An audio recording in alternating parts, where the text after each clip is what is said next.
Hello everyone, this is Epsilon, and this video will give some helpful tips for the game Creator of Another World.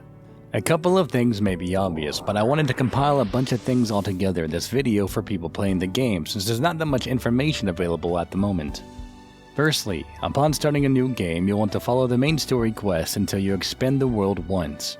You start the game, talk to the guildmaster for the first town, complete her request, and then go to the dungeon marked event. Upon completing this quest, you'll be given one fame point and can use this in the place of beginnings to expand the world. Next, find a place called the treasure hunter's house. Talk to him and do his request as he gives you a material bag. This will allow you to hold an infinite number of materials and ore as long as you have the material bag on you. Similarly, you can buy a food and bag dish from any cook at any city as long as you can afford them. They cost 8 pyroxene each. As you do quests and get more fame, I highly recommend using your fame in the place of beginnings to buy a scroll of travel zenith.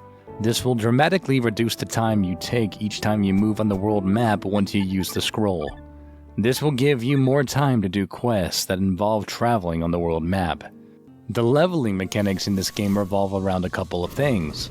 How much higher is the enemy to your level? How many party members do you currently have in your party?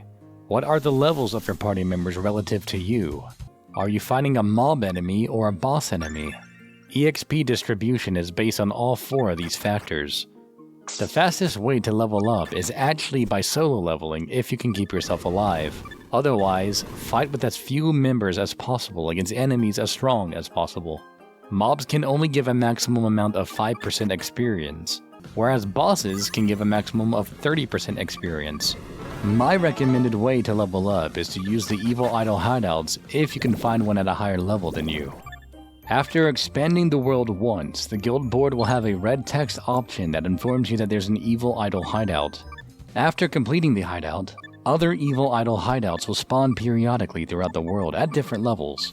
These dungeons are special in that after you get to the last floor of the dungeon, you have to fight a boss and destroy an idol at the back of the room. If you kill the boss and then go back a floor without destroying the idol, you can immediately re-enter the room and fight the boss again. This is the quickest way to level up so long as you can actually kill the boss relatively quickly. The time it takes to beat the boss will depend on your build and setup. This character I'm currently playing as has been transferred from another file, so you won't be having such an easy time with this. As such, you'll have to have a different strategy. It can be done, but may require more of a setup. I recommend grinding your smithing and getting really good gear to do this. I'll get into grinding skills later.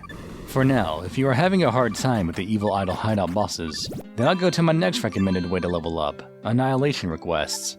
These quests can be attained at any guild quest board. They will normally say something along the lines of a horde of monsters has been spotted or annihilation in their quest name. They will always spawn in around your level.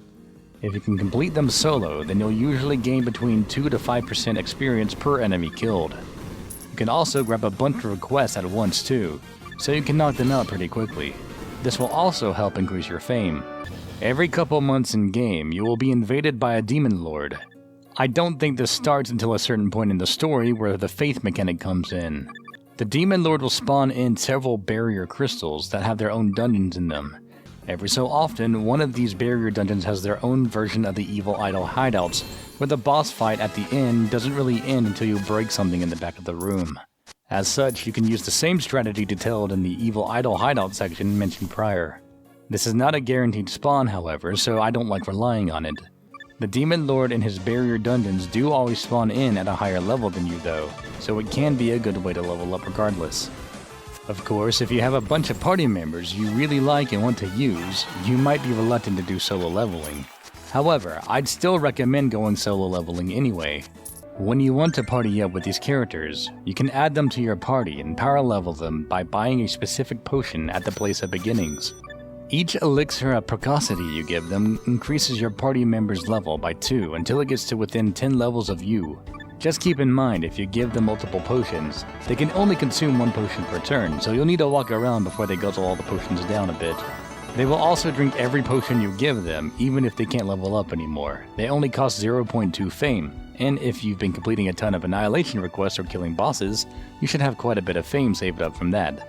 even more if you have the exaggeration skill. Now, I mentioned a faith mechanic earlier. While I wouldn't call this a narrative-driven game, it does have a plot, so I don't want to spoil anything just in case. But during a certain point in the game, you will have to generate faith. Having high global faith increases the amount of donations you receive in the place of beginnings every month. The best way to gather faith is to do requests in town. However, there are two faith measurements you need to worry about. There's the global faith level and the local faith level. Each town has its own local faith, while the global faith takes the faith of all towns and averages them. By completing a quest, you will gain 15% faith in the town you accepted that quest in. As such, it will take 7 quests to maximize your faith in a single town. Obviously, procurement requests are probably the easiest to complete so long as you already have the item in question. However, I recommend the Annihilation request as it will have the secondary effect of leveling you up as mentioned before. There is another method to garner faith. It will increase your faith in all towns simultaneously, but I'm not sure if I can recommend it as your primary method for gathering faith as it's very slow. Instead, it's the secondary effect for what I've found to be the best way to make money: farming. And no, I don't mean farming as in fighting the same enemy over and over again. I'm talking about hoes and watering cans. In this game, you have to go to academy towns and speak to professors to teach you new skills. The skills they offer change every day, and it costs 8 pyroxene each to learn a skill. The best way to make money in this game requires the farming and cooking skills. You can also learn farming from a farmer in a farmer town. Cooking can be learned from any cook in the world, but it requires you to successfully prepare 2 cooked meals, which, without having the cooking skill, has a 10% chance of success for each meal. Farming is extremely easy to grind as it levels up for every few crops you pick up. If you have a farm, which you can buy a flag for in the place of beginnings, you can maximize your farming skill in about 3 to 4 full fields worth of crops. And cooking will increase for each 13 dishes you successfully prepare. Unfortunately, cooking requires SP, which will deplete quickly.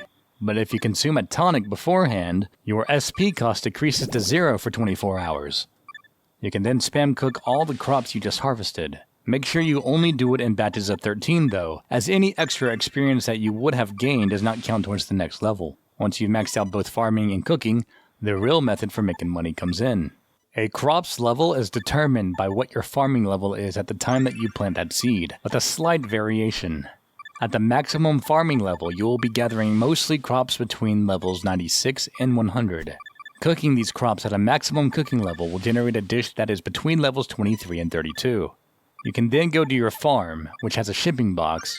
You'll have to take your dishes out of the dish bag, but then by interacting with the shipping box and shipping out your food, you'll be making tons of money. The amount you make does seem to be determined by your haggle skill, another skill you'll have to learn from the academy town, but even without it, you'll be making hundreds of thousands of gold. You can use this as a way to spam level your hag, but you'll have to sell 1 dish at a time. Every 13 dishes sold will increase your haggle level by 1. I have no idea why it has to be done this way, but it's the best way to grind your haggle level. At maximum level, you'll make millions of gold per harvested field of crops. If you can afford to buy extra ingredients in large amounts such as flour or eggs, you'll make even more. Each time you sell something this way, you will also increase your faith value of every town by a tiny amount. So the big question now is, how do you obtain lots of seeds? The answer is by gambling. If you've expanded the world enough, a casino will spawn in the world. By using your godly powers of safe scumming, you can play poker or slots until you have absurd numbers of casino coins. You can then exchange them for hundreds of seeds to give you your supply. With this, money should never be an issue in the game. Money is pretty important, as you'll need a lot of it. The Demon Lord I mentioned earlier is a recurring event. They will always spawn in at a higher level than you and will always demand tribute from you every month. If you don't want to pay, then you must either kill him before the month ends, or otherwise he'll permanently kill some NPCs around your world and you'll be blamed for it. The money you gain from farming will provide you with the funds you need for this tribute, giving you all the time you need to level up and defeat the Demon Lord. The best way to become overpowered in this world, in my opinion, is with very strong equipment. Increasing your blacksmithing up to a certain amount will allow you to eventually produce equipment up to level 12.9. This is about the equivalent of your character being leveled 275. Prior to this level, any equipment at this level is going to be very powerful against the enemies you run into. Unfortunately, blacksmithing is also one of the most annoying skills to grind. You'll have to learn it either from a blacksmith or pay a teacher at an academy town to give it to you. You will gain 1 level of blacksmithing for every 13 successful forging you do, regardless of the level of the item you forged. You will also gain around 3% towards your smithing level for each item you break down while smithing. If you have the extra pyroxene to spare, get an armor shop or a weapon shop to expand their inventory as much as possible, and then just mass buy everything they have and then break everything down at the blacksmith. This will give you a couple of levels in smithing every cycle, but also gives you equipment crystals you can use to create a weapon or piece of armor to increase its stats later on. At different smithing level thresholds, you'll be allowed to add extra amounts of ore whenever you try to smith something. However, regardless of your smithing level, you will never be allowed to add more than 90 of any one given ore. The amount of ore you add when producing a piece of equipment determines that equipment's level, which, at 90 ore used, will not produce any piece of equipment above level 12.9 without adding silver shadow crystals. Unfortunately, I have not found any reliable way to grind silver shadow crystals, so if you have any suggestions, please post them in the comments below for everyone.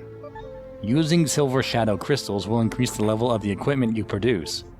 I wish I could give more details as to how high of a level you can produce with it, but I do not have that information as I haven't been able to get more than 9 at any given time.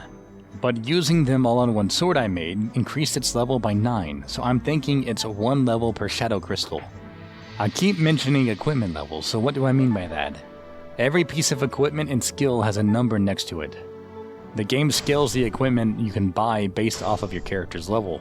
Enemies sometimes drop equipment or skill books which can be scaled based off that enemy's level, or the dungeon that enemy is in. Every 25 levels your character is will be 1 full level for the equipment or skill books. For example, at level 1 you can buy up to level 1 equipment and skill books from shops. By leveling up, you can pay those shops to get higher level equipment, but that level is going to be limited by your character's level. At level 12, you'll be able to get equipment and skill books that are ranked up to around level 1.5. When your character reaches level 25, you'll be able to buy items up to level 2. At level 50, you'll be able to get items up to level 3. It's kind of confusing, but that's how it works. The skills that I've been using in this video have been around level 21.2, which is why I've been one-shotting every enemy in the video so far. But please remember that I transferred this character from another file. My level was reset to 1, but I got to keep all of my skills in the process. I had to get up to above level 500 to be able to buy skills at this current level.